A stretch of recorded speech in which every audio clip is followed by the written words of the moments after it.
All right, I think some other people may join as we get going, but I will let you go ahead and get started. Okay, great. Well, welcome everyone, and I would say happy Tuesday, although my employees pointed out to me in our morning huddle today that we should just say happy day, because we take each day as they come, and each one, it really isn't that relevant whether it's Tuesday or Wednesday or Thursday. So what I wanted to share today is what I called the contrarian's view in this uncertain world. My whole life, I've been accused of being a contrarian. I never do things the way everyone else does. In fact, if you tell me that everyone does it one way, I usually go the opposite intentionally. But that has led not only to some business opportunities that I've uncovered over the last several years, but I think it's particularly important in this world that we live in today to use that contrarian view to find some of the kind of hidden opportunities. So I always start with the lessons first as opposed to on the back end, and hopefully we touch on each of these. But the first group of lessons really are lessons that I have learned long before the COVID-19 crisis. And then the last two really are kind of distinct at this time that we live in today. So, it's important to remember that capital comes in many forms. I often sit on panels when it's about access to capital or, what type of loan do you need? And I always point out that capital comes in a lot of different forms, and the form matters as much, if not more, than the cost of the capital.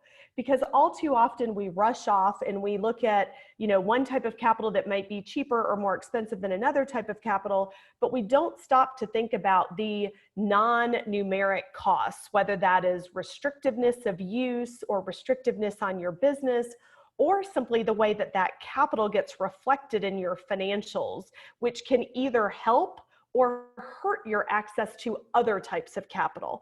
So remember that form matters as much, if not more, than the cost. I also remind people that the word capital and the word loan are not synonyms. Capital is something you need to run your business. That capital can come in a lot of different forms. So when I talk at small business events and people say, I say, who here's looking for capital? Everyone raises their hand. And my reaction is, none of you should raise your hand, because if you wake up and your goal for the day is capital, you've lost sight of what your real goal should be. You don't want capital. You want to do something. You want to buy a piece of equipment. You want to acquire a new customer. You want to expand your business. Capital is the means to doing that, but it is not the end goal. And I see so many people that in chasing capital lose sight of the reason they needed it to begin with. And they end up with the wrong match for the type of capital that they have. Your cheapest capital is your cash flow from operations. It's the capital that your business makes, then debt, then equity. So again, cost is all relative. And the cheapest capital you can get is the profit that you make from your business that comes in the form of cash, because that is your own capital. You don't owe it back to anyone, and you don't owe a return. I also remind people that it is okay to not be an expert at types of capital. I have yet to meet a business owner who started their business because they have a passion for finance and accounting. Unless you started a finance company or a CPA firm, you probably do not have a passion for finance and accounting. And so a lot of people, I think, get intimidated by it, and they are sort of embarrassed by the fact that it's not their expertise. That is okay. There is no one type of capital that will solve all your needs. So if you're looking for a silver bullet, it's not there. The reality is that a healthy business, regardless of whether you're going through times of growth, or in the case that most of us are living in today, times of stress and contraction, will need different types of capital for different uses at different times. If you get that mixed up, your business becomes a hobby. We all have those. They cost money. They do not make money. So it is important to get the right type of capital at the right time for the right use. And again, if you go out there and you hear a banker tell you, you don't need all that other stuff, I'll just make you a loan, I can do it myself. I have heard that more times than not, And usually within a month, that same business is coming back saying, I know you told me so, but all those promises are not panning out. So make sure that you're always looking for the and not the or, because there's a lot of providers that will offer you $1, but they won't let you have other types of dollars. That is an or. You want an and, which is, yes, I'm going to take this SBA loan or this stimulus package, and I'm going to use these other things. At the end of the day, it's a little bit like all the nursery rhymes that we had when we were kids. Not too much, not too little. You want just the right amount at the right time. So those are over and above the crisis that we're living in today. But I think what this crisis has brought to bear is some irony, to be honest, because businesses are being told that in order to get through these challenging times, you need liquidity, right? So you need to hold on to your cash, you need to collect as much cash as you can, and you need to use that liquidity to allow your business to survive through these challenges. But at the same time, what we're being told is you don't want debt, because forecasters have already said that the next recession will be led by corporate debt or commercial debt, not by consumer debt. And so if you're like me, you're probably wondering, so I'm looking at all these programs out there that are supposed to give me liquidity, but most of them are debt. So how do I bring in that liquidity without putting too much debt on my company? Because if I put too much debt on my company, I could make it through the COVID-19 crisis only to die on the back end from a balance sheet that was not meant to carry that much debt. And so I really think of it as, instead of just focusing on surviving today, you need to tweak that a little bit to focus on surviving so that you can thrive. And I actually heard it well last week on a call that I was on with the CEO of Delta Airlines and a couple of other large company CEOs. And Ed Bastian made the comment, we have to always keep in mind, am I putting myself in a position to recover? Because if you don't do that, then on the back end of this thing, when some of the greatest innovations happen, you won't be ready to take advantage of it. So those are the lessons, and I'm going to go through just some graphic ways that I think about this, and it might help you think about your business just a little bit differently. So I have a case study that Harvard Business School teaches, where I'm an entrepreneur in residence, and this is one of the exhibits that we put together. And it really is an interesting way to think about the sources of capital for small businesses and their relative cost. Now, as you'll see on the arrow on the right, cost is defined not only as, the actual cost of the capital, meaning the interest rate or the return rate that you owe someone, but also the cost of your time, the cost of risk involved with using that capital, and the cost of administering that capital. And so as you think about it, your cheapest capital is really your sales and revenue. So it's the cash that comes in, the checks, the ACH, the wires, it's the revenue accelerators that you use. So if you accept credit cards, that is a revenue accelerator. It is a way for you to get your actual revenue quickly without debt or liability that you would have with some of the facilities as you go down that chart. And then you'll see here mentioned NOW account, which is a business that I started about 10 years ago. And as we get further in the conversation, I'll tell you how that kind of also aligns with B2B companies who would like to get paid faster. It works very much like the receipt of a credit card in a pretty unique way.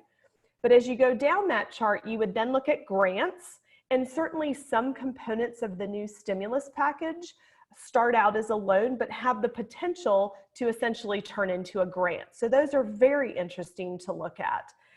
Then you start to get into various types of debt, obviously unsecured debt going down to more secured debt, where you've got personal guarantees, et cetera. And then finally, as we all know, equity is the most expensive capital that you can bring in because you give up ownership and control. At the end of the day, cash is king. That is everyone's favorite comment. And I always respond that if cash is king, then flow is queen. And anyone who's ever played chess knows that you cannot get anywhere without flow. You have to actually have the cash flowing. And so when you think of the word cash flow, don't just focus on the cash part, because if your cash is sitting in someone else's account, like your customers or your suppliers, it's not doing anything for you. So make sure that you recognize the second part of that. This is the way I think about a business. And I'm an engineer, so typically things are complicated, but this is a very, very oversimplified graph of almost any company. And the flow from left to right is how you run your business. You bring in payments for the sale of goods and services. You use those payments to operate your business. Some of that cash leaves your company for expenses, both operating and capital expenses, and other cash stays in your company and goes back around to the left-hand side to run your business again. So left to right is how you run your business. The top and the bottom are how you fund your business. And very often what happens is the flow from left to right gets backed up. It's like a clog in your drain. And immediately, because we're all taught that if I need capital, that must mean I need a loan, or it must mean I need to go raise equity, we immediately reach to the top and the bottom. But the challenge with that is that very often the capital from the top and the bottom are to be used for episodes, right? I need to raise money for something. I need to purchase a piece of equipment. I need to expand my facility. I need to build up inventory. I need to acquire raw materials. I need to hire people in order to deliver my consulting service. And not necessarily is reaching from the top or the bottom actually solving your problem. Because remember, your problem was the backup in the left to right flow. So if you grab the debt or you grab the equity, you certainly could cover up the pain of that clog, but you haven't actually relieved the clog. In fact, you may be covering the pain in a way that allows your root problem to get bigger. So think about it. I'm an athlete, I'm a runner. And if I were to hurt my knee, I could certainly take Advil and my knee will feel better. But if I go for a long run, I'm probably going to hurt it more because it's still hurt. And so think about the times when debt or equity makes sense and when they don't make sense. And I'm going to show you some examples of that, the way that I think about it. So there are two different places where your clog can happen on your left to right flow. In one case, it is the flow of the money out of your company in the form of expenses. And if your money has to move out faster than you can bring it in, that causes a clog. And there's a lot of reasons for that. Again, I have to acquire a facility or a piece of equipment in order to even make the good or service that I'm ultimately going to turn into cash. I may need to acquire raw materials before I can build something. I may need to acquire inventory or hire people. If I'm a consulting company, I certainly have to hire someone and pay them before I can actually deliver the consulting service. And if your suppliers of those things, your suppliers of equipment or inventory, et cetera, won't or can't give you extended credit, then you may have this problem. If this is your problem, then using debt is an absolutely appropriate solution. Because think about it, I'm going to go borrow $1.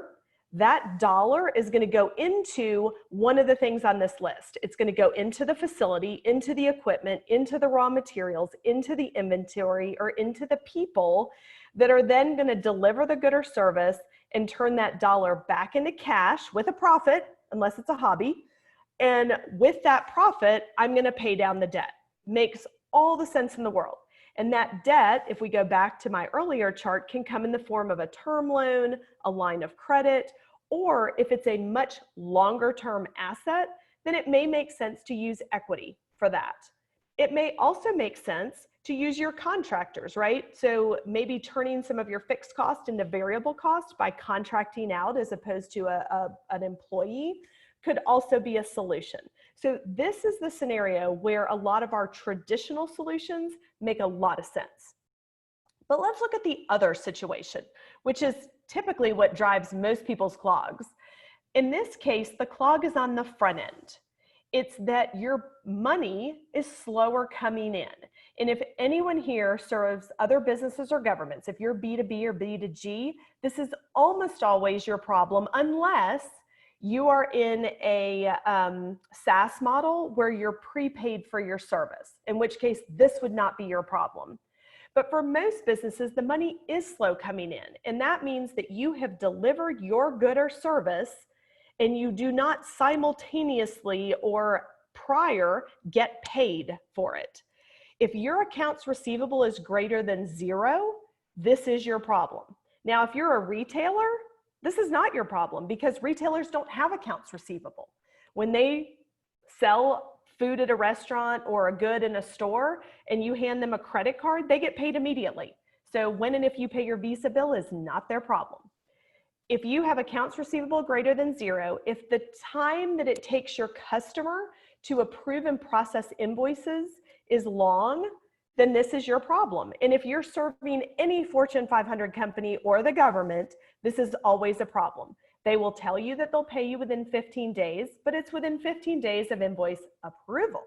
And sometimes that invoice has to go through lots of departments before it ever gets approved and paid.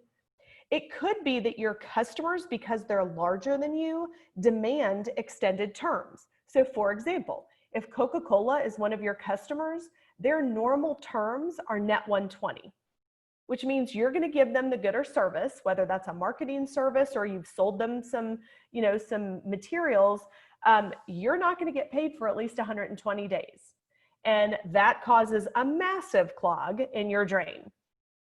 Very often when I had my last small business, I would reach out to my customers and they would say, well, the check is in the mail. Now, I don't know why the U.S. Postal Service has the complete inability to find small business mailboxes when it's delivering a check, but it seems to have absolutely no problem finding your mailbox when they're delivering a bill. But nevertheless, there are things that slow down payments. Some of them are mechanical, like invoice approval in the mail, and some of them are intentional because your customer is using your cash for free. The reality is most B2B companies are in fact larger lenders than they are borrowers. Because when you send an invoice, you've made a free loan to your customer and you are, in fact, a free bank. The solution on this side is not necessarily to borrow money.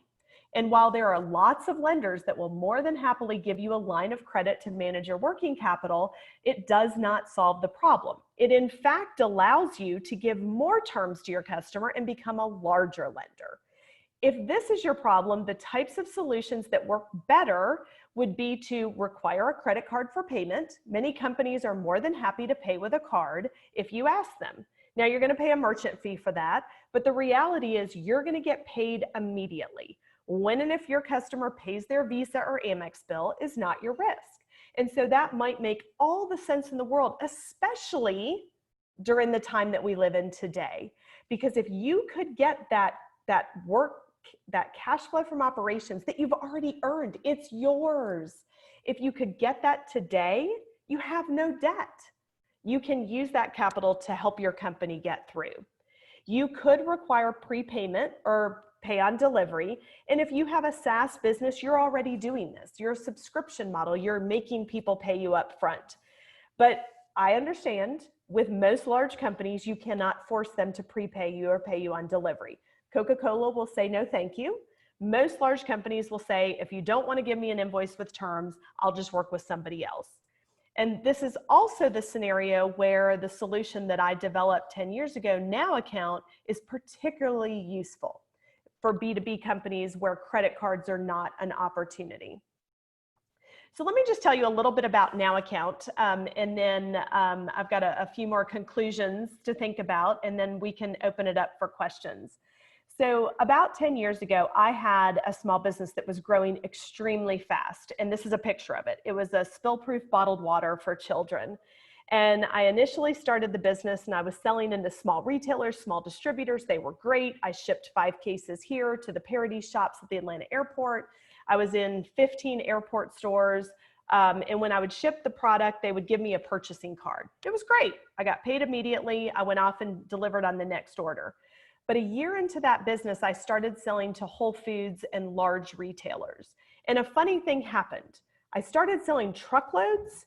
And instead of getting a purchasing card or a check or some type of credit card, I had to send an invoice that said net 30.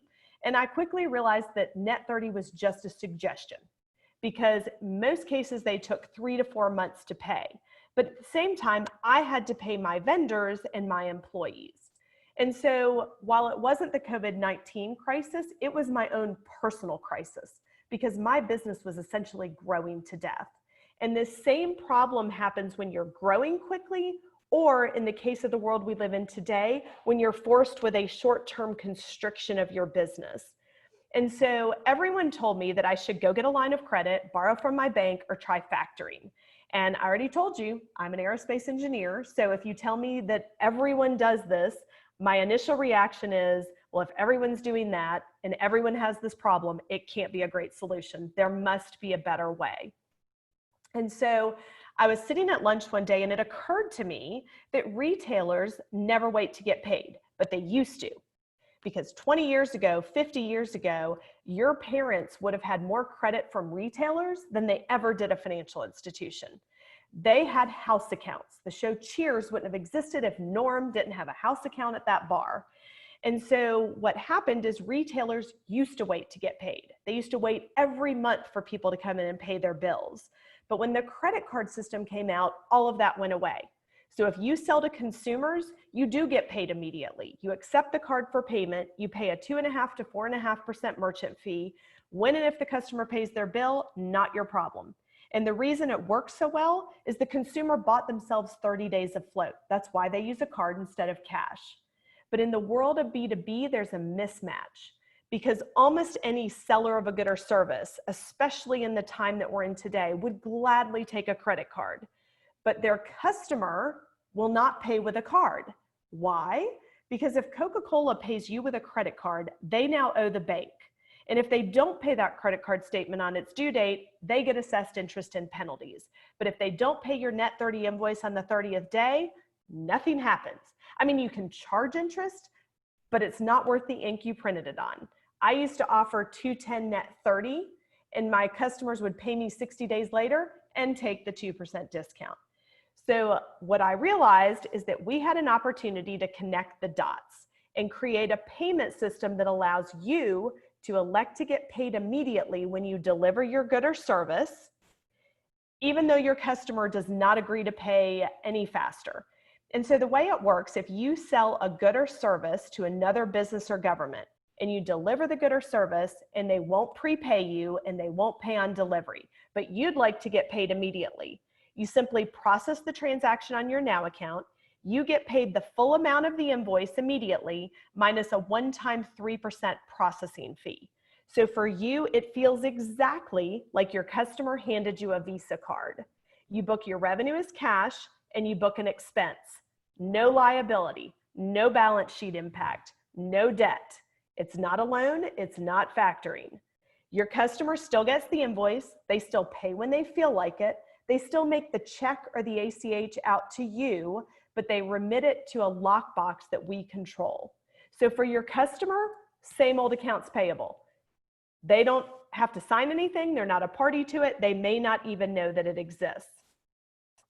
So my thoughts, in the last couple of weeks, it's been interesting for me to watch. I designed NOW Account to help businesses grow.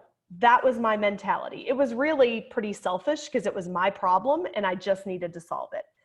But what I've noticed over the last couple of weeks is we've had a huge increase in demand from our existing clients and from new clients coming to us saying, we've already delivered these goods and services. Our customers are taking longer and longer to pay. Of course they are. They're trying to hoard cash right now. They need liquidity too. And so our clients are putting more and more through NOW accounts so that they can get paid immediately and have that liquidity without all the debt. When I think about the crisis we're in, I'm always a silver linings kind of person. I believe that our greatest innovations always happen in a time of crisis. You have to have the discipline to find them because they're there, but most of us are running around in a panic just trying to survive. But your greatest ideas always happen when you lack resources. My greatest idea was NOW Account, and it happened when my business was growing to death and I was in total despair, to be honest. I was sitting in my car with my head on the steering wheel crying one day because I realized I could not take an order from Whole Foods and keep my business afloat. So your greatest ideas happen now. The key, as I mentioned earlier, is to look for the or versus the and. Most of us look for the or, but we really need to look for the ands.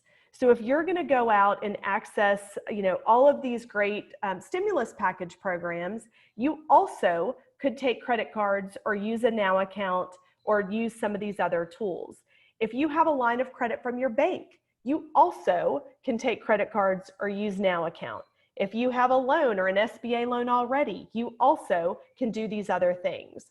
So be very careful if someone says, I'll give you this money, but you have to get rid of the other things you have. Not true.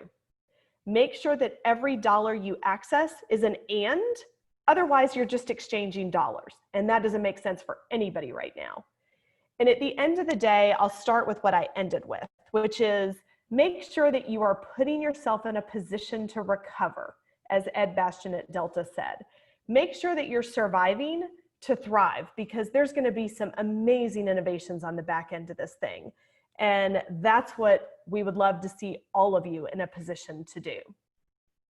And I think that is my last slide. Make sure you're using the right type of capital at the right time for the right use. And for that, I don't know how you want to, do you want to open this up for questions? Do you want to do the questions through chat? Yeah, I'm happy to answer any questions. Yeah, we can go ahead and open this up to questions. So if anyone has any questions, please feel free to add them to the Q&A or the chat. We'll be looking at either of those.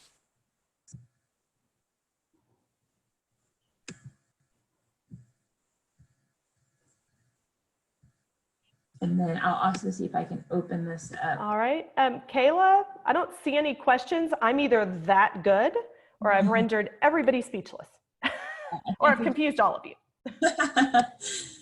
Peter says, do you have variable pricing depending on average life of Let's see. Q&A. I do have some questions. Do you have variable pricing depending on the average life of the receivables, or is it always 3%?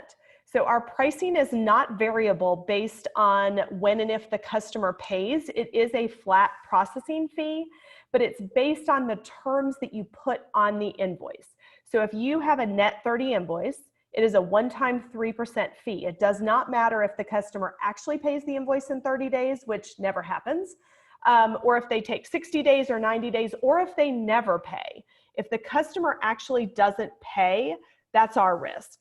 Now, if you offer extended terms, if you offer net 60, then it's a one-time 4% fee. Again, doesn't matter if they actually pay it in 60 or if it's 90 or 120 or 180. And so we charge incremental if you offer extended terms, but the fee is based on your behavior, not your customers. So the fact that they might pay on different days does not change your fee. So the nice thing is you know the fee when you go into the transaction, as opposed to, typically if you borrow on a line of credit or you do factoring, those things, first of all, are on your balance sheet as liabilities. But secondly, the reason they're liabilities is you don't know the fee because it depends on when the customer pays or if they pay in many cases. And if they don't pay, it typically would get charged back to you. But no, with NOW account is a one-time flat processing fee that does not change based on your customer's payment behavior.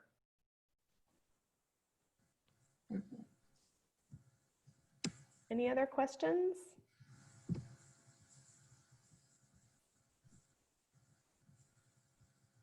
Okay, I don't see any others. Why don't you tell everyone how to get in touch with you, just in case there's some folks that may be shy to ask.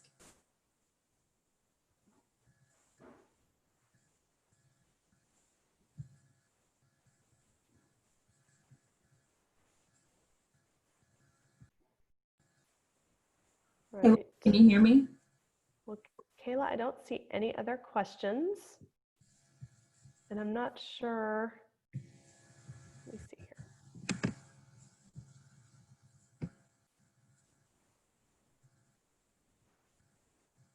Hey, Laura, can you hear me now?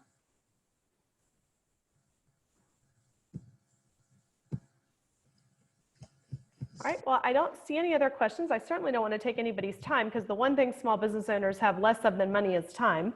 And I don't see if, Kayla, I can't, if you're talking, I can't hear you. And I've unmuted everybody. So hold on, I do see one other. What happens if the client doesn't pay? Would my company be involved in the, I think that is the admin, is collections. So here's what happens. If the customer does not pay, that is our loss. We will, when you invoice a customer and you use NOW account, you process that through us. We pay you immediately within 2 days, minus that fee. And then the first week of every month, we send out aging statements to your customers that you've used NOW account with. The word NOW account is nowhere on that aging statement. Your company name is at the top. And it simply shows what's outstanding 0 to 30, 31 to 60, 61 to 90, 91 plus. We will send those statements every month until an invoice gets 90 days past due. So if your invoice said net 30, then we're going to send those out until an invoice gets to day 120. Now, along the way, you're going to get alerts through your NOW account just to let you know if someone hasn't paid.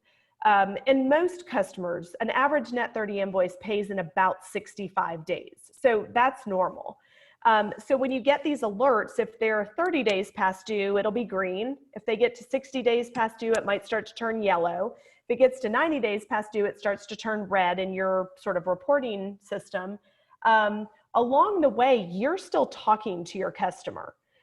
That's your customer relationship. But remember, they don't know you've been paid already. So you now have a much different stature when you call the customer and say, I noticed you haven't paid this invoice yet. We need to get that paid.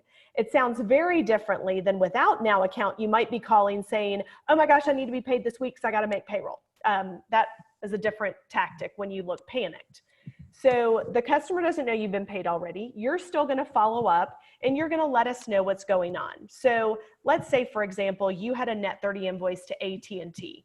I already know that AT&T takes 150 days to pay sometimes. So I'm not worried about that one as long as you have kept us up to date on what's going on. Yes, they have the payment in the system.